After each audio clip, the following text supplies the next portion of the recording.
Oh, she's a good one. She started up, no problem, but there's one issue, I think, and hopefully we should solve, or we probably are going to make it worse in this video. Matt Armstrong opened his garage expecting forgotten projects, but instead uncovered a Jaguar almost nobody knew he owned. This wasn't just another broken car waiting for a rebuild. It was tied to Jaguar's dramatic transformation and a future the legendary brand believes could change everything. So why had Matt kept this Jaguar hidden? And what makes it so significant? When the garage doors finally opened, viewers got their first real look at the mysterious Jaguar Matt had barely mentioned until now.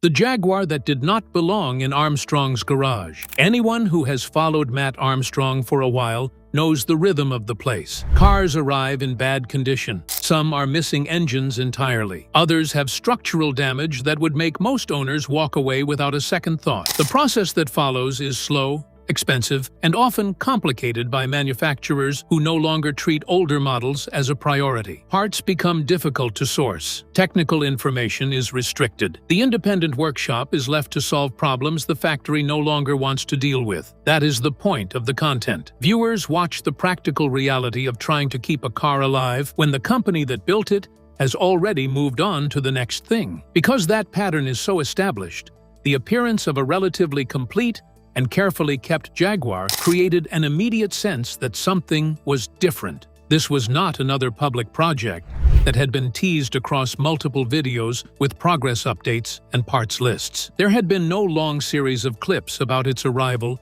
or its condition. It had simply been present in the background of the workshop, known to a small number of people, and almost completely unknown to the wider audience that follows the channel. When the cover was finally removed, the reaction was less about the surprise of finding any Jaguar and more about what that particular car represented at that exact moment in the brand's history. The garage itself became part of the story. In a space usually associated with the recovery of damaged modern performance cars, the presence of a quieter, older Jaguar created a visual contrast that did not need exaggerated narration or dramatic music to land. The car did not look like a project that had been dragged in from a scrapyard. It looked like something that had been deliberately kept, protected, and left alone until the surrounding context made its significance hard to overlook. For an audience used to watching Matt fight with seized engines and missing body panels, the relative completeness of this car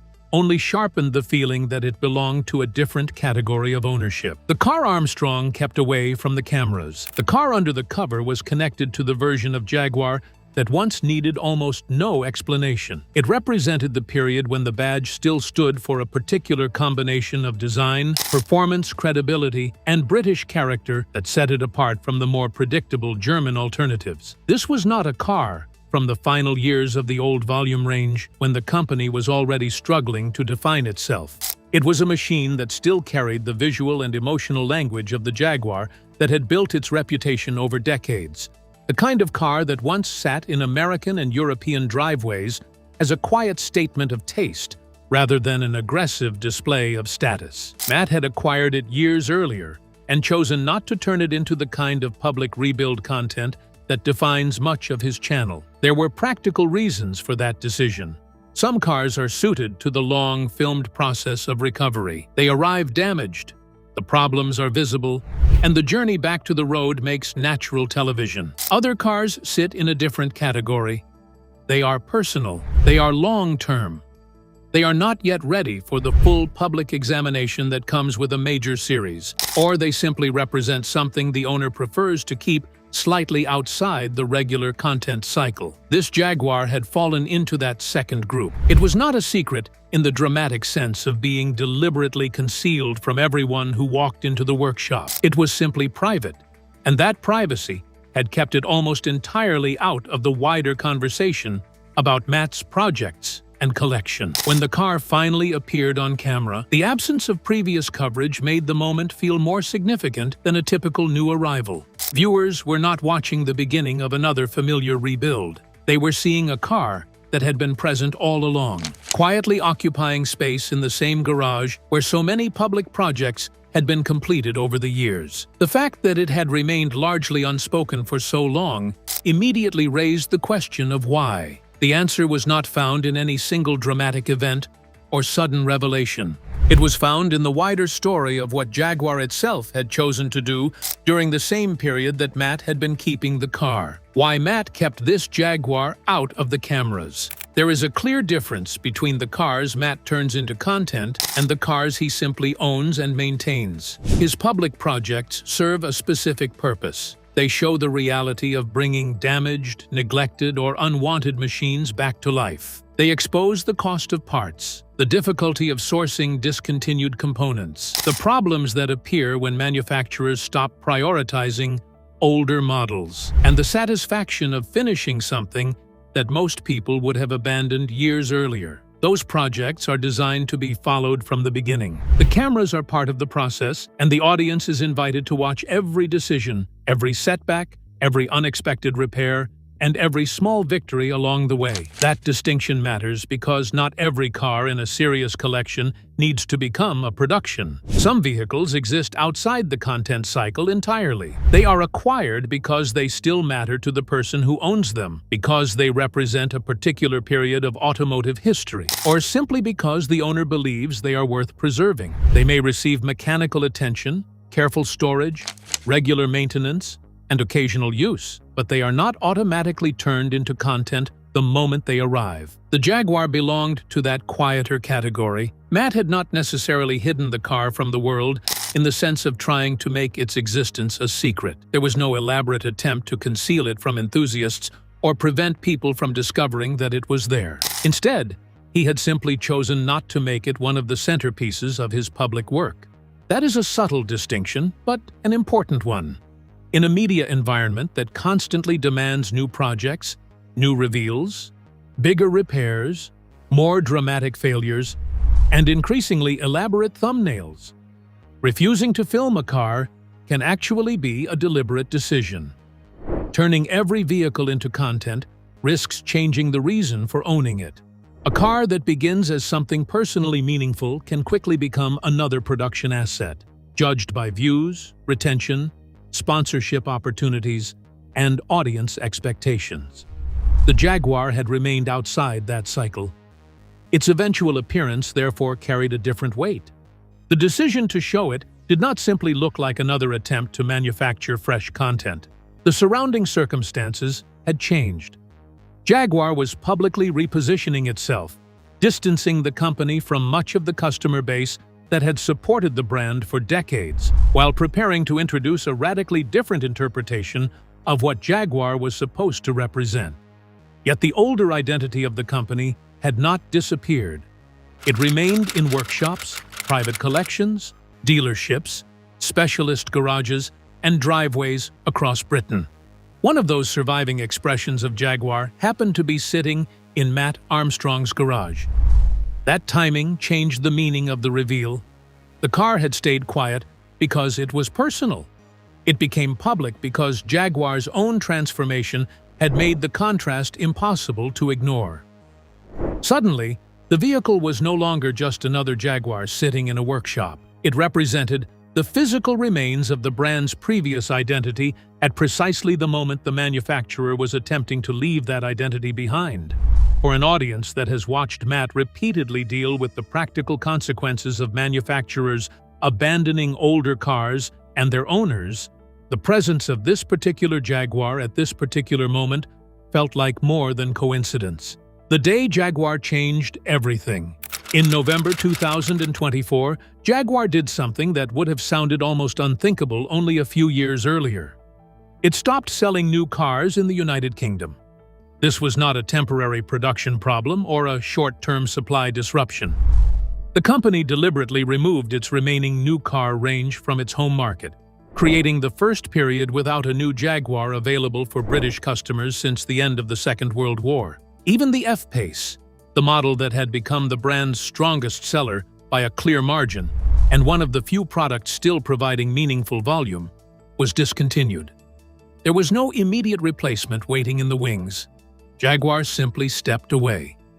The company described the move as a reset. The plan was to spend roughly 2 years without new product before returning with an entirely electric lineup aimed at a significantly higher price point. Future cars would begin in the region of $130,000, with fully loaded examples climbing higher still. Executives were unusually clear about the consequences of that decision. They accepted that approximately 85% of their existing customers could be priced out of the brand permanently, and they presented that outcome as an acceptable cost of the transformation. These were the people who had bought Jaguars, maintained them, recommended them, and kept the dealerships alive for years. Jaguar was effectively accepting their disappearance as the price of becoming something different. The advertising campaign that accompanied the strategy only deepened the sense of rupture. Released directly on X in November 2024, the film featured models in brightly colored avant-garde clothing and abstract slogans about creating exuberance and deleting the ordinary. There was not a single Jaguar car anywhere in the commercial. The famous leaping cat logo, associated with the company for roughly 90 years, was replaced by a minimalist wordmark that many people immediately compared to a fashion label. Elon Musk's brief reply, "Do you sell cars?" generated more engagement than the campaign itself, and became one of the defining moments of the controversy. The reaction was swift and largely hostile, particularly in America, where Jaguar had spent decades building a specific kind of cultural recognition. Commentators compared the campaign to other high-profile marketing missteps. Jaguar's leadership pushed back, characterizing portions of the criticism as intolerance. The company did not retreat. It continued along the path it had chosen, accepting the temporary disappearance of its new car business in Britain as the price of the new direction.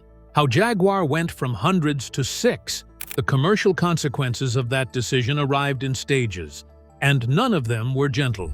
In April 2025, new tariffs on imported vehicles led Jaguar Land Rover to pause shipments to the United States.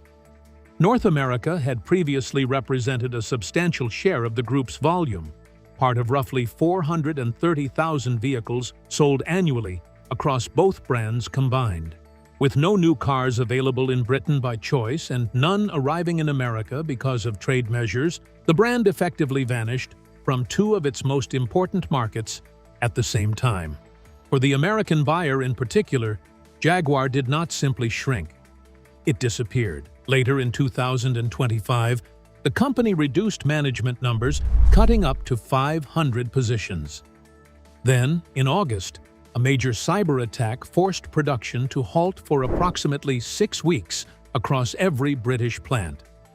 The British government provided a significant loan guarantee to stabilize the wider supply chain. Independent assessments placed the broader economic damage in the region of $2.5 billion, with more than 5,000 connected businesses dragged into the fallout. The Bank of England later linked the disruption to a brief period of economic contraction. Throughout this period, the electric model intended to relaunch the brand continued to slip. Originally expected in 2025, then delayed again, the car that was supposed to justify the entire strategy remained unavailable for purchase. By the time official registration data for January 2026 appeared, the cumulative effect of the deliberate pause and the external shocks was visible in a single stark figure. Jaguar sold 6 cars in the United Kingdom that month. 12 months earlier, Jaguar recorded 783 registrations. The decline exceeded 99%. Across Europe, sales also collapsed, falling more than 97% over the same period.